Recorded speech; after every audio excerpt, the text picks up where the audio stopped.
Okay. Mic check 1, 2. Just want to confirm that my audio is connected okay here. Carol and Marissa, can you all confirm that you can hear me all right through the audio? Mic check 1, 2. And you may have been muted by Webex, just a heads up. Yes, we can hear you. Confirmed. Confirmed. All right, great. Thank you, appreciate that. All right, well, welcome to everyone who's joined us so far. My name is William Moore with OJJDP NTTAC. We will get started with today's web event shortly. Before we get started, just a couple of things I want to do here for the audience who is joining and has joined us. The first thing is to provide the closed captioning of today's web event. So shortly on the right-hand side of your control panel, you should see a multimedia viewer to pop up. This multimedia viewer should have the live captioning for the event. And so on that live captioning, any individuals who may be hearing impaired or have issues with the audio, you can follow along with the live captioning in the multimedia viewer that should appear on the right-hand side of your screen on that control panel there. The next thing that I want to provide to folks before we get started is a quick access to a PDF of today's presentation. So on your screen, you should see a box that popped up or appeared, and in that box, you will see a document that has come into that box where you can easily click on it and download it. It is a PDF of today's presentation. You can easily access that throughout today's presentation and throughout today's webinar so that you're able to follow along and click any of the links that are accessible there as well. All right. So that being said, it is a couple minutes after 3:30, so I don't want to impede on the time for our presenters, so we will go ahead and get started with today's web event. So again, welcome to everyone for today's grant solicitation webinar, the OJJDP fiscal year 2020 and 2021 non-participating states solicitation. My name is William Moore with OJJDP's NTTAC, and before we get started, I'd like to cover a few quick housekeeping items to keep in mind. Please note that this event is being recorded and will be published later on OJJDP's multimedia page. Past web events are archived on OJJDP's multimedia page, where you can take a moment to review that webinars and other resources related to juvenile justice and child victimization prevention. If you'd like to any supporting materials related to these any webinars there, you can reach out to the OJJDP TTA help desk at the email address on this slide.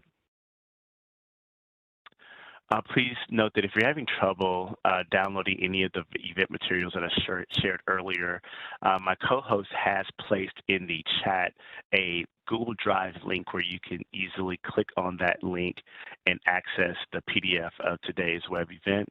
Or you can simply copy and paste it into a web browser of your choice. I would suggest Google Chrome, where you can easily access the PDF of today's presentation. For optimal audio, we are asking that you please dial out through the Webex system to your phone line. When you're connected, you will see either a headset icon appear next to your name or a phone icon to appear next to your name in the participant panel. Please note that all participants have joined on mute for today's web event. Only the webinar host, myself, and the presenters will be able to be heard during today's webinar. If you're experiencing any technical difficulties during the webinar, please send me, William Moore, a private chat message, and I'll be more than happy to assist you with any issues that you may be having. During today's webinar, we will be taking live questions related to the grant solicitation. In order to submit your question to us, we are asking for you to utilize the chat window. You'll simply go into the chat window, type your question, And before you hit enter or send, make sure in the to panel that you've selected either panelist or all panelists or everyone. Folks should see the all panelist option available where you can easily send your question related to today's grant solicitation. That will ensure that we've documented your question, and we will get to that at the end of today's presentation during the Q&A. Help us count. If you're viewing by yourself, there's no need to type anything at this time. However, if you're viewing in a group, meaning there's more than one individual with you, please go to the chat window and type in the total number of additional people in the room with you today. So for example, if you're viewing with your data specialist or if you're viewing with your program manager, you would type in the total number of additional people that are with you for today's web event. Remember to select all panelists and then hit enter, and we will record the numbers and how many folks have attended for today. So with that being said, I will turn it over to our presenters for today, Marissa Harris and Kara Blair. Feel free to take it away. Thank you. Thank you, William. On behalf of the Office of Juvenile Justice and Delinquency Prevention and my co-presenter, welcome to today's webinar, OJJDP FY 2020 and FY 2021 Non-Participating State Solicitation. Thank you so much for joining us. We have a lot to cover today, so let's jump into the introductions. My name is Marissa Harris. I'm the Program Manager for OJJDP, and I have served as the project lead for the Non-Participating States Program Initiative. My presenter today, Kara Blair, is a Program Manager with the Office of Juvenile Justice Delinquency Prevention and the project co-lead for this initiative, and has provided expertise and support throughout the initiative. In addition, while they are not speaking today, I want to acknowledge that we have representatives from OJJDP's State Relations and Assistance Division also on the call. Next slide.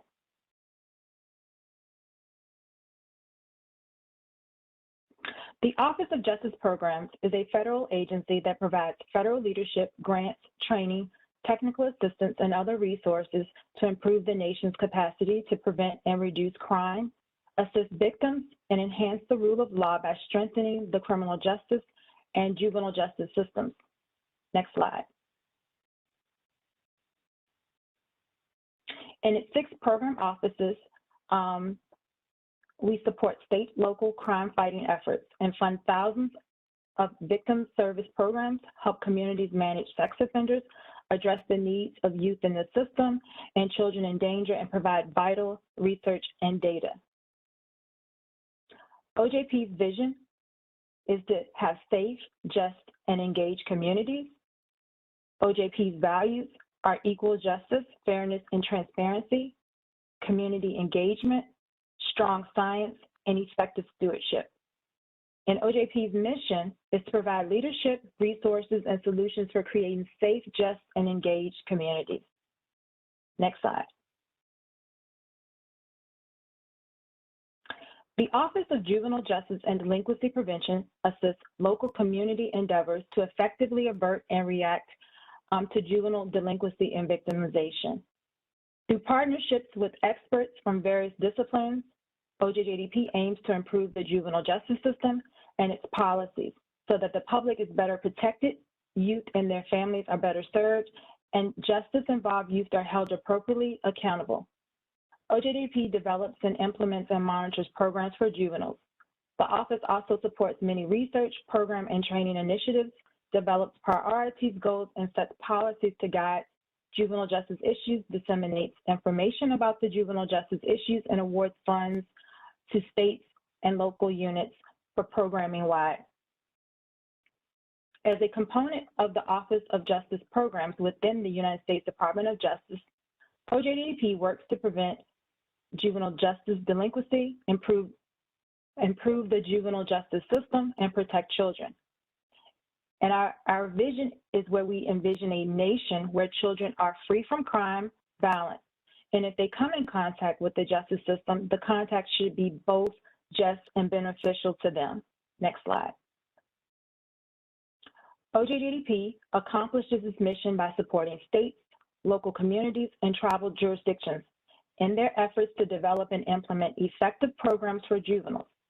The office strives to strengthen the juvenile justice system's efforts to protect public safety, hold justice-involved youth appropriately accountable, and provide services that address the needs of youth and their families. Through its division, next slide, please. And through its division, we support different endeavors. Again, thank you for joining today's webinar. Our agenda today will cover the solicitation deadline, required documentation for the solicitation, and Just Grants resources and links. Next slide. Our objective for today is to provide a general overview of the OJJDP FY 2020, FY 2021 non-participating state solicitation. Next slide.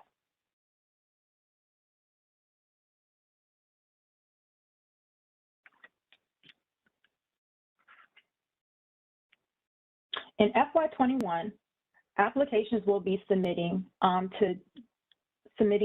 new two-step process. The first process will be due Monday, July the 19th by 11:59 Eastern Standard Time, and requires the applicant to submit an SF-424 and an SL-LLL in Grants.gov. All applicants must register in Grants.gov and will need to obtain their Data Universal Numbering System, DUNS, and System for Award Management, SAM, registration or renewal for this process. The second process in registering and submitting your application by Monday, August the 2nd, 2021 by 11:59 Eastern Standard Time will require applicants to submit their full application, including any attachments into the Just Grants system at justgrants.us.doj.gov. To be considered timely, the full application must be submitted in Just Grants by the application deadline. Again, Monday, August 2nd, 2021 by 11:59 Eastern Standard Time. We encourage you to register in Just Grants early as possible to avoid any technical issues and to submit your application by the deadline August 2nd. Next slide. Next slide.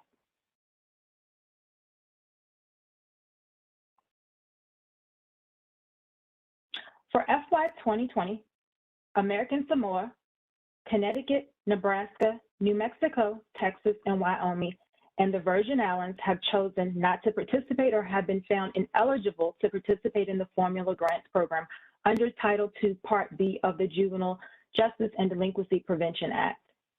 For FY 2021, Connecticut, Nebraska, Texas, and Wyoming have chosen not to participate or have been found ineligible to participate in the Formula Grants Program under Title II, Part B of the Juvenile Justice and Delinquency Prevention Act. As authorized under the JJDPA Act of 34 U.S.C. 11133D, private nonprofit agencies and local public agencies in these states and jurisdictions are eligible to receive funding that OJJDP will competitively award through the solicitation. OJJDP expects to make awards under the solicitation as a cooperative agreement, which provides that OJJDP will have substantial involvement in carrying out the awards activities. Eligible applicants under this solicitation include city, townships, governments, county governments, municipalities, nonprofits having a 501c status with the IRS.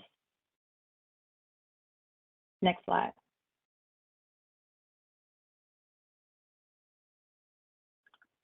Funds must be used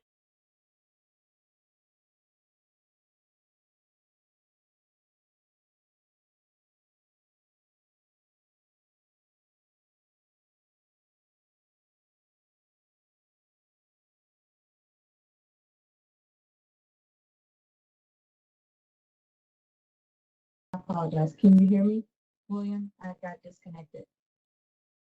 Yes, I can hear you now. It looks like there was a disconnection with your audio, but you're coming back now. Mic check 1, 2. Can you hear me? Yes, we can hear you. Hello? Yes, Marissa, we can hear Hello? you. Can you hear us? Yes. Hello?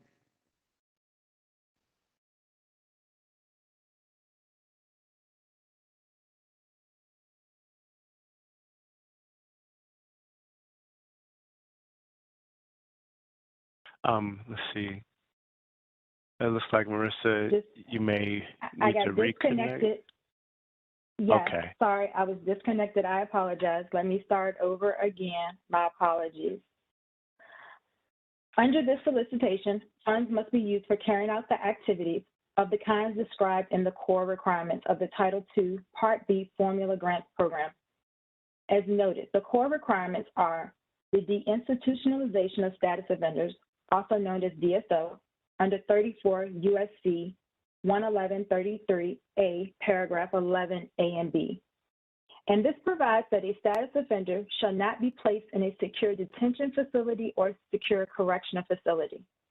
A status offender is a juvenile charged with or adjudicated for conduct that would not, under the law of the jurisdiction in which the offense was committed, be a crime if committed by an adult.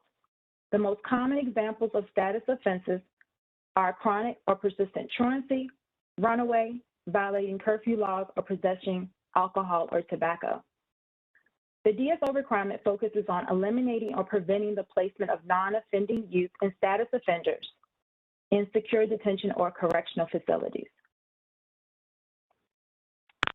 Separation of juveniles from adult inmates, also known as separation, 34 U.S.C. 11133A, paragraph 12, provides that juveniles alleged to be or found to be delinquent or juveniles within the purview of the previous core requirement will not be detained or confined in any institution in which they have sight or sound contact with adult inmates. The sight and sound separation requirement ensures that accused and adjudicated delinquents, status offenders, and non-offending juveniles are not detained or confined in secure facilities where they may have contact with adult inmates, such as adult jails, lockups, and secure detention and correctional facilities.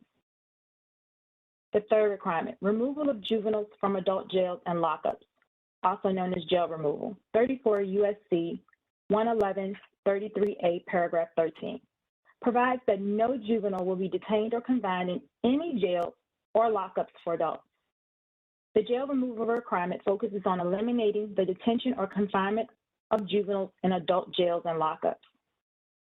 And the fourth, identification and reduction of racial and ethnic disparities, also known as RED, 34 U.S.C. 11133A, paragraph 15.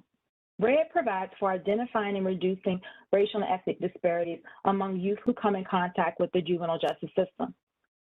The RED requirement focuses on implementing policy, practice, and system improvement strategies at the state, territorial, local, and tribal levels. It requires the applicant to identify and reduce racial and ethnic disparities among youth who come in contact with the juvenile justice system without establishing or requiring numerical standards or quotas.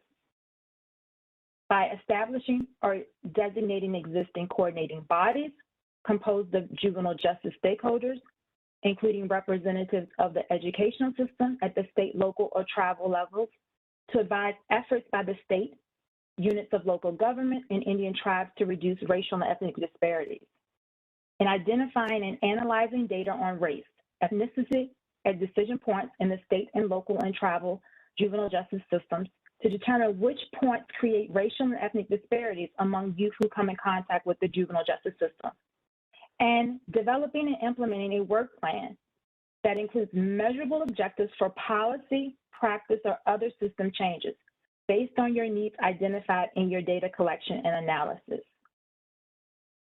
Next slide.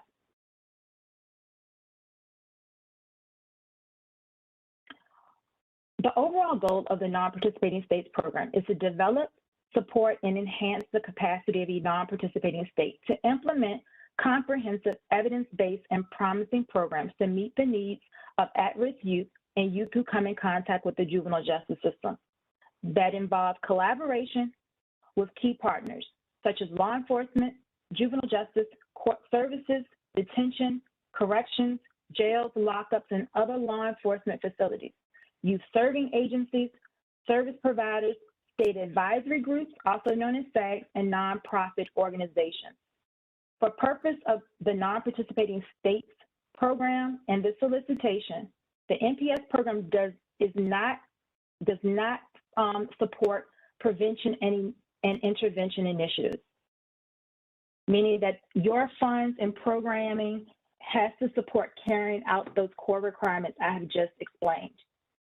Meeting the core requirements is essential to creating fair, consistent, and effective juvenile justice system that advances the important goals of the OJJDP Act. Each applicant must develop and implement a strategy for carrying out the activities of the kinds described in the core requirements of the Title II Part B Formula Grants Program. In the solicitation, we have provided some examples of, and this list is not exhaustive to all types of programming, but I'll discuss a few right now. And that is on page 4 of the solicitation. And some examples include programs,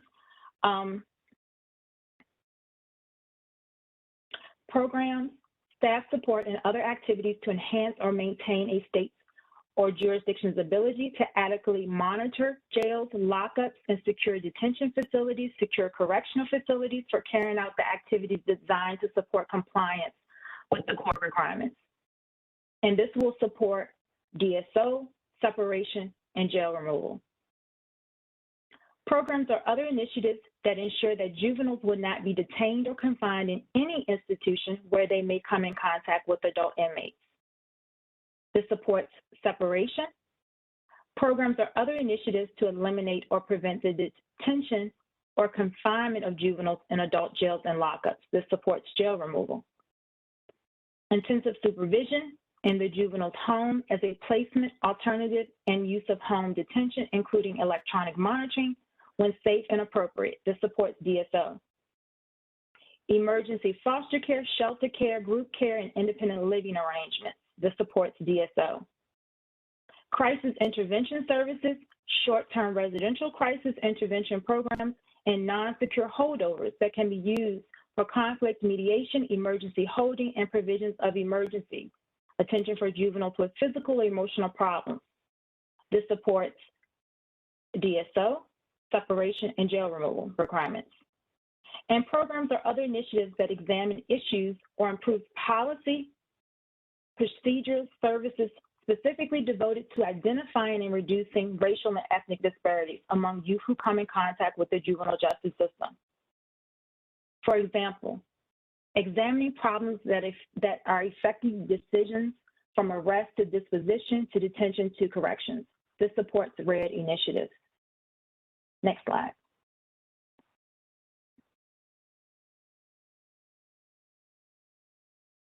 OJJDP in FY20 expanded the non-participating states solicitation to also include the fiscal year 2021.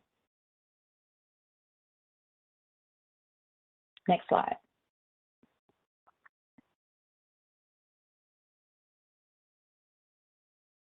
In FY 2021, again, we've talked about this previously, but there is a two-step process.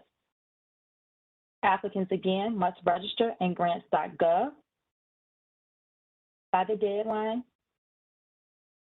And then also applicants must submit their full application, including all attachments and just grants, by the deadline. Next slide.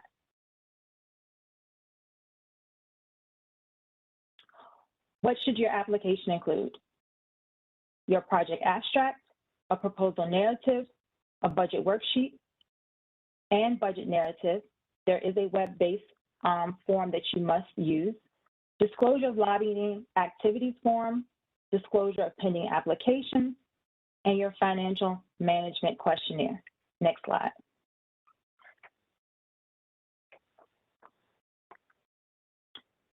The project abstract. A proposal abstract should include no more than 400 words, summarizing the proposed project, including primary activities, products, and deliverables, the service area, and who will benefit from the proposed project. Next slide. At this time, I'm going to turn it over to my co-presenter, Cara Blair. Cara. Thank you, Marissa. So within the proposal narrative, you will be describing the description of the issue, the project design and implementation, capabilities and competencies, plan for collecting the data required for this solicitation for the performance measurement. The proposal narrative should be submitted as an attachment in Just Grants that the attachment should be double-spaced using a standard 12-point Times New Roman font, have no less than 1-inch margins, and should not exceed 30 pages. Pages should be numbered and submitted as an attachment. Next slide, please.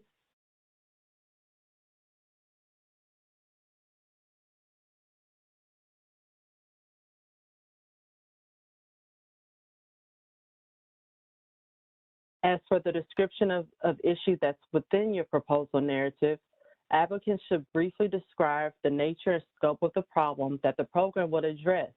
For example, the institutionalization of status offenders, separation of juveniles from adult inmates, removal of juveniles from adult jails, and identification and reduction of racial and ethnic disparities. Applicants should describe the target population, any previous or current attempts conducted by the application's jurisdiction in the past 3 years in carrying out activities described in the core requirements of the Title II Part B Formula Grants Program and the results of those efforts. Next slide, please. Then you have your project design and implementation. Applicants should detail how the project will operate throughout the funding period and describe the strategies that they will use to achieve the goals and objectives identified in the previous section. Applicants should describe how they will complete the deliverables stated in the goals, objectives, and deliverables section. That is all included in the NPS solicitation that goes into more detail. Office of Juvenile Justice Delinquency Prevention encourages applicants to select evidence-based practices for these programs. This section should also include details regarding any leveraged resources, such as cash or in-kind match from local sources to support the project and discuss plans for substantiability beyond the grant period. Next slide, please.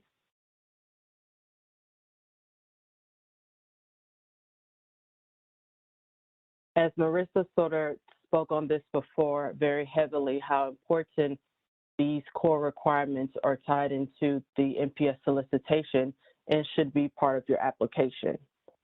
I'm not going to go into detail with them anymore because I feel like she did a very good job in the previous slide. Next slide, please.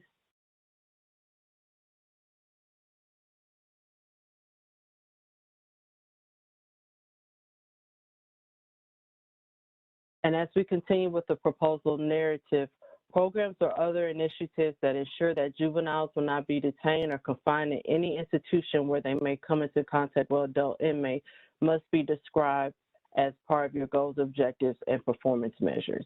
That includes programs, staff support, or other activities to enhance or maintain a state's jurisdiction's ability to adequately monitor jails, lockups, secure detention facilities, and secure correctional facilities for carrying out activities designed to support compliance with the core requirements of the Title II Part B Formula Grant Program. I highly recommend that when you are putting together your proposal narrative and all these pieces as part of the NPS application, please have the solicitation readily available to you, also along with the legislation, the act. I recommend using the control find tool within computers to look up certain parts quicker, especially in the legislation since it's a very long document. But please have those two documents available to you as you are writing your grant program or your application. Next slide, please. As we continue talking about these goals, objectives, and performance measurements, here are some more examples. The intent supervision in the juvenile's home as placement alternative, and the use of home detention, including electronic monitoring when safe and appropriate. Crisis intervention services, short-term residential crisis intervention programs, and non-secure holdovers that can be used for conflict mediation, emergency holding, and the provisions of emergency attention for juveniles with physical and emotional problems, and DSO separation and jail removal. Next slide, please. Now we're at the point of the capabilities and competencies that are also part of your proposal narrative. This section should describe the experience and capability of the applicant, organization, and any contractors or subgrantees that the applicant will use to implement and manage his effort and its associated federal funding, highlighting any previous experience implementing projects of similar design or magnitude. Applicants should include a copy of an organizational chart showing how the organization operates, including who manages the finance, how the organization manages subawards, if there are any, and the management of the project proposed for funding. Next slide, please. Continuing with the capabilities and competencies, letters of support, memorandum of understanding or memorandum of agreement. Applicants should provide signed and dated letters of support of understanding for all key partners that are included in the following: the expression of support of the program, the statement of willingness to participate and collaborate with. So in the beginning, Marissa was talking about being part with different law enforcement agencies, nonprofit, other state and city organizations. These are where the MOUs will come into place that will be part of the application. Description of the partner's current role and responsibilities in planning processes and expected responsibilities when the program is operational. Estimate of the percentage of time that the partner will devote to planning and operation of the project. Next slide, please.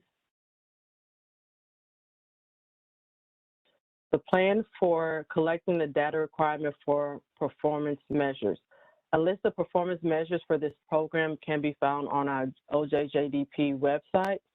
This part describes the process for measuring project performance, which the identifiers will collect data, for example, who is responsible for the performance measures and how the information will be used to guide and evaluate the impact of the project.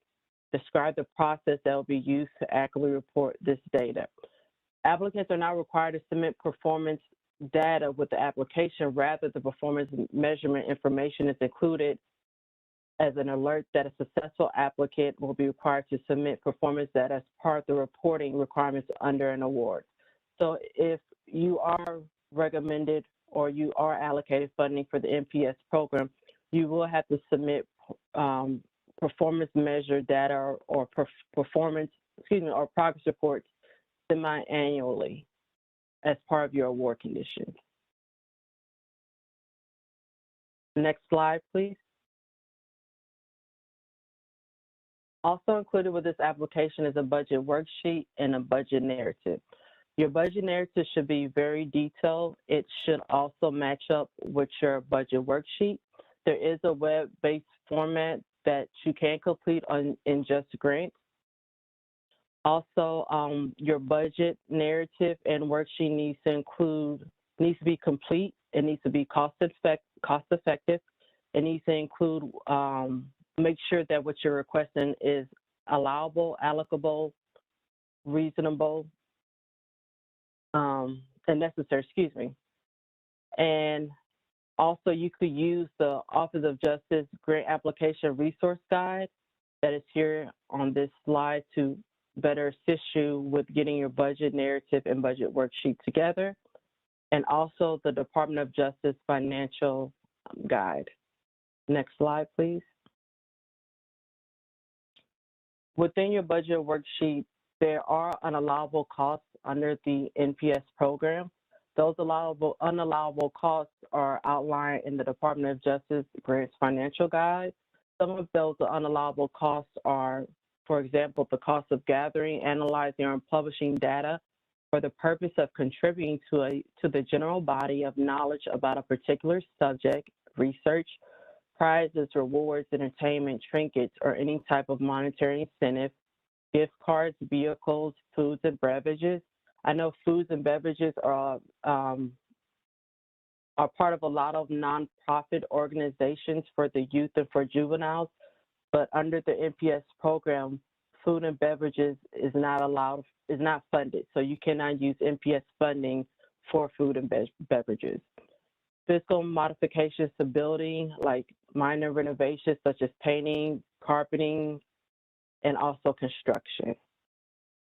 And now, next slide, please, and I will turn it back over to Marissa. Thanks, Cara.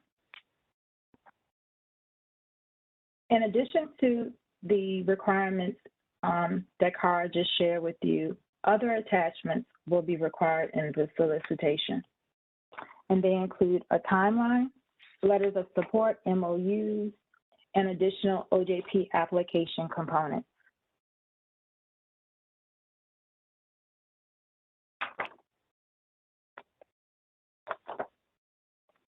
The timeline should consist of a realistic timeline or milestone charts that indicate major tasks associated with the goals and objectives of the project, assigns responsibility for each, and plots completion of each task by month or quarter for the duration of the award. Applications should submit the timeline as a separate attachment as stipulated in the solicitation on page 8. And letters of support and MOUs. Applicants should provide signed and dated letters of support or memorandum of understanding for all key partners that include the following: an expression of support for the program and a statement of willingness to participate and collaborate, a description of the partner's current roles and responsibilities in the planning and implementation process, and estimate the percentage of time the partner will devote to the planning and operations of the project. Again, letters of support should be addressed to the OJJP's administrator. Applicants should combine all letters of support into one attachment and label it as labels of support. Only letters of support that are submitted by the due date with the full application will be considered during the review process. Additional application components will consist of applicant disclosures and assurances, for instance, disclosure of lobbying activities, any DOJ certified standards of assurances, applicant's disclosure of duplication and cost items, DOJ certifications regarding lobbying, debarment, suspension, and other responsible matters and drug-free workplace requirements. Next slide.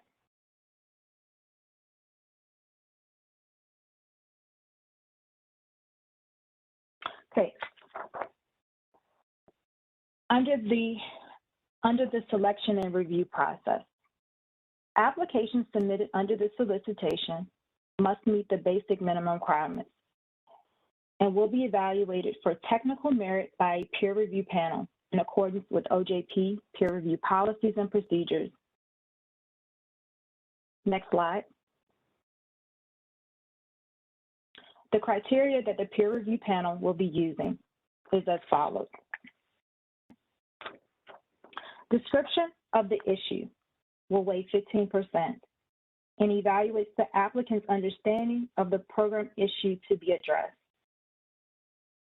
Project design and implementation weighs 45% and will evaluate the adequacy of the proposal, including your goals, objectives, timelines, milestones, and deliverables.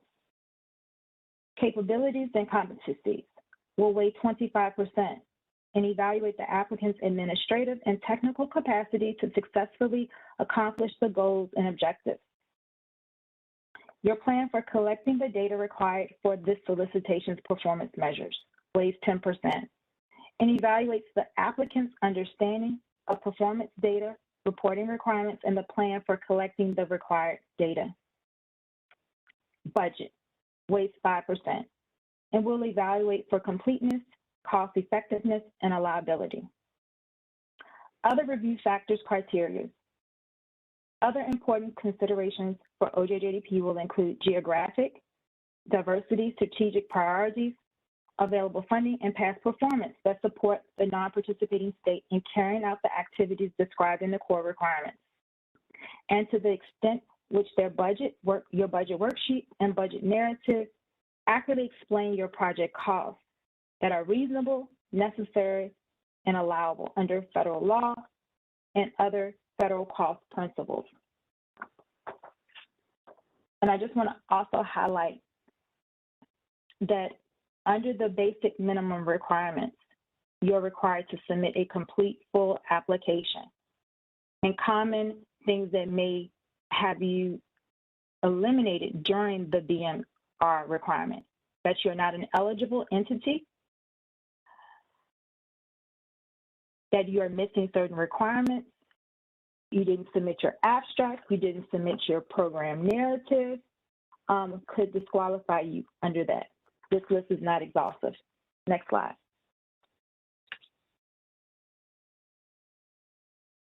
Again, we've already discussed this, but just to reiterate, there is a two process for how you apply. You must register in Grants.gov by Monday, July the 19th at 11:59 Eastern Standard Time. And then your completed application and all materials are due to Just Grants by Monday, August the 2nd, 11:59 Eastern Standard Time. Next slide.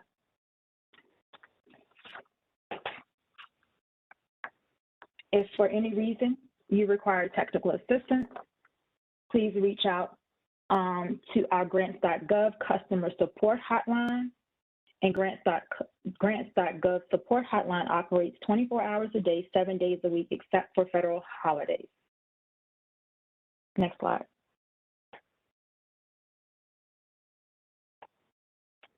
And also, we have included some very important links and resources you may find beneficial.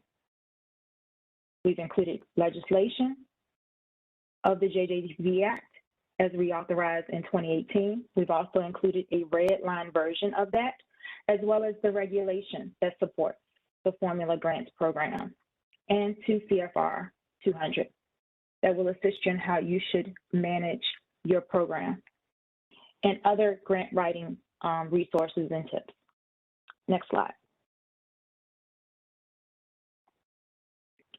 And at this moment, I'm going to turn it back over to our national, OJJDP's National Training and Technical Assistance provider, NTTAC. William? All right, thank you very much. And to our audience on today, sorry for the technical difficulties here. Our virtual desktop interface kept connecting and reconnecting here, and so a bit of a lag for moving the slides along, but thank you for your patience, and thank you presenters for your patience during that period of latency there for the VDI. But please, as a reminder, and I'll mention this later on to everyone, that we will have this webinar recorded, and it will be recorded and it will be available for review at a later time as well. So as far as our questions go, I want to first put up the slide here for our Q&A, just as a reminder to our audience that the response center's information is up here, where you can easily go in and you can contact the response center if you would like to get in contact or have follow-up questions that we are unable to address for today. Our first question that we had from the audience, what are the eligible activities under this award? Again, this is Marissa Harris. Again, your eligible activities are supporting carrying out the core requirements. So they will support, as I previously stated during my presentation, that for DSO, you're eliminating, because no status offenders should be placed in a facility. So your activity should support how you will, one or more of the core requirements. So let me go back. You could pick one or more of the core requirements in your NPS solicitation. And with that, your activities can support eliminating DSO, eliminating separation, eliminating jail removal, or again, racial and ethnic disparities. So it depends on how your organization decides that they want to do one or more of the core requirements and provide programming that supports carrying out those core requirements.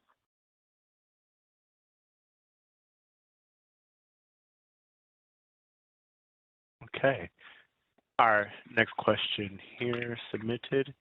Is the intent of this grant to implement direct programs and services for youth, or can funds be used towards things like town halls or other events that spark discussion and conversations among community members? Again, funds and programming support carrying out the core requirements of the kind described. And again, it is to eliminate and prevent the placement of status offenders, also the separation of juveniles from adult inmates, the removal of juveniles from adult jails and lockups, and then red, identifying and reducing racial and ethnic disparities. And with that said, if you have an activity or a task that's going to support that, and if a town hall is necessary to support carrying out those core requirements, that activity is permissible. But you have to associate it with carrying out that particular core requirement.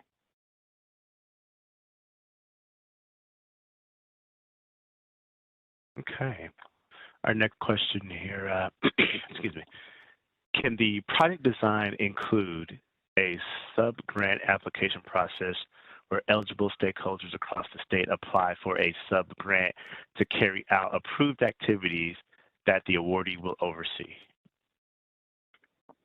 And yes, that is permissible under this program. I just, again, advise you to review DOJ's financial guide with respect to subrecipient monitoring and oversight as the prime grantee, as well as reviewing 2 CFR requirements. There are certain subrecipient, subaward requirements that you have to follow, but that is permissible.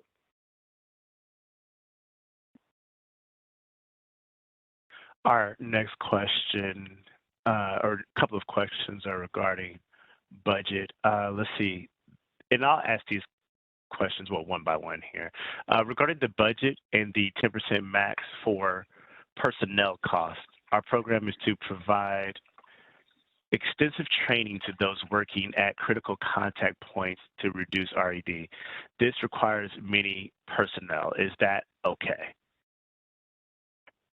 As long as you meet the requirements in the solicitation with respect to personnel administrative costs. And then the next question here, similar. The budget limits applicants to no more than 10% of personnel expenses annually. What if the applicant agency is planning on implementing one of the statewide programs internally and will require substantial personnel costs to run the project? Also, the solicitation says 10% for personnel on sub-awards as well, and they put a question mark there. So I believe they were asking, does the solicitation say 10% for personnel on sub-awards as well? It does not say for sub-awards. That is for the prime awardee grantee on the 10% administrative threshold. Okay. And as a reminder to the audience, any questions that you have, please submit them through the chat and select all panelists, and we will get to those. Our next question here, how much can Wyoming apply for? Okay, Wyoming's total award under this solicitation is $900 and I believe $950,000. And then if you break it down per fiscal year, for FY20, Wyoming is a minimum Title II state allocation, and they're awarded $308. The non-participating state entity is awarded $380, and then for FY21, that allocation for Wyoming, we increased the allocations and went up to $600,000, so their award would be $570. Because I just want to add that some states under the non-participating states program still operate an active state advisory group. So a portion of their monies do go to the designated state agencies to support their state advisory group. And Wyoming is one of those states, as well as Nebraska.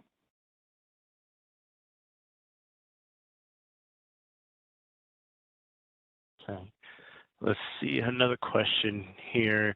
You refer to the 10% personnel rule as administrative. What if the personnel cost is operational and not administrative? Administrative, we look at personnel costs, and that is personnel that includes fringe.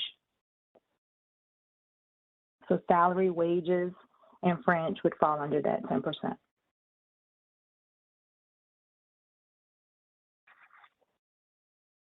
Okay, thank you. And waiting for more folks if there's any other questions. So the audience, just as a reminder, you can submit your question in the chat, select all panelists prior to sending in your question. And also just a reminder to any questions that we do not address today, we have information of the response center and also the information of our presenters located here as well for you to consider. While we wait for any additional questions to populate, Marissa and Cara, just want to check with you all to see if there's any additional items you'd like to provide to the audience while we wait for more questions.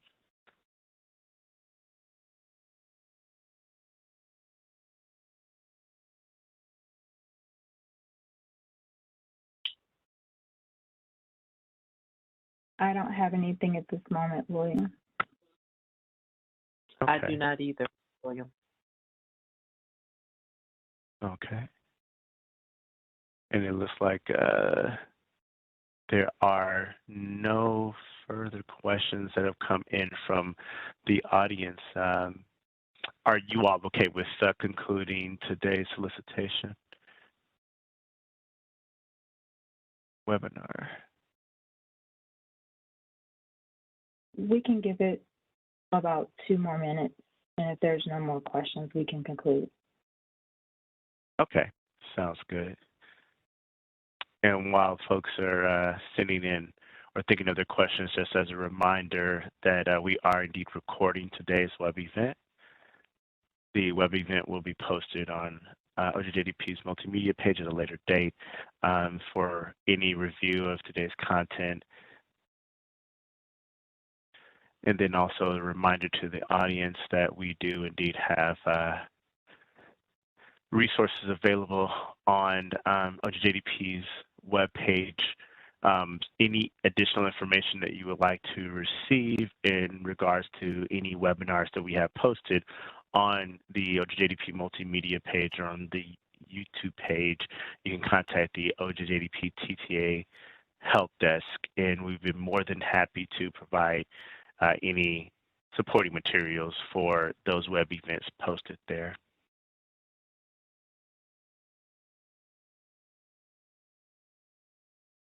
Okay. And waiting for the audience to see if there's any additional questions.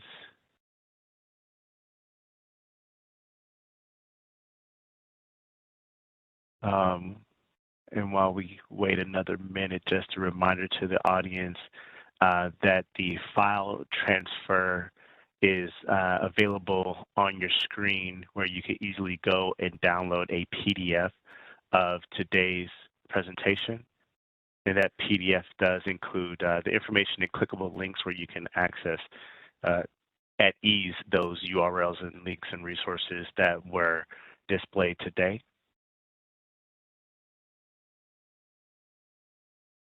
And it looks like there's no further questions. So that being said, we can go ahead and conclude the web event. I have just a few items for the audience before we close today's web event. So one of them is a quick poll question that I'd like to provide to the audience while we wrap up today's webinar. And on the poll question, I'll open up a couple of them here. One of them, we just want to know what your current knowledge of the webinar is for today, and then give folks maybe a minute to do that poll.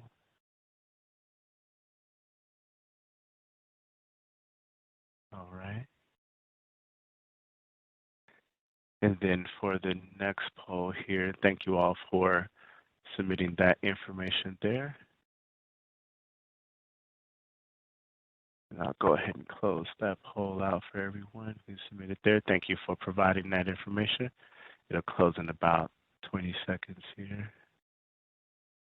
You feel free to submit your response there for today's event. Close in about 5 seconds here. And then have another poll here for the audience. And we just want to know, how do you plan to apply the information that you learned today? And I'll leave that poll up. This is a multiple selects poll question for the audience where you can go in and you can just select multiple options here. And we just want to know how you plan to apply the information that you learned today. And while that's up, just to do the last few housekeeping slides for our audience here, just as a reminder that you can easily access the Just Grants information through the URL displayed on this slide. If you would like to get in contact with NTTAC, you may do so through the URL on this slide, and also sign up for our listserv where you can learn more about upcoming web events. You can also check us out on Facebook at OJJDP TTA to learn more about upcoming trainings and additional resources. If you'd like to get in contact with the OJJDP TTA Help Desk, you may do so through the information here, the number and the email address here. We encourage you all to please visit OJJDP's website at ojjdp.ojp.gov, where you'll find helpful resources and information. Also encourage you all to please sign up for the listserv for OJJDP's Juke Just listserv as well. You may do so through the URL here. And please be sure to check out the upcoming events as well. If you have a training or technical assistance need, we are asking for you to please submit a request via the OJJDP TTA 360 platform. You can access that platform through the URL on this slide. And as I mentioned earlier, please visit the OJJDP multimedia page where you can view webinars on juvenile justice and child victimization prevention. Any supporting materials you can get access to by contacting the OJJDP TTA Help Desk at the email here. And please take a moment to review this disclaimer. And while you all are reviewing that, I will close out the poll. Thank you very much for taking a moment to do that. And that being said, I will say good afternoon to everyone, and thank you for joining us. Take care and have a wonderful afternoon. Thank you for joining.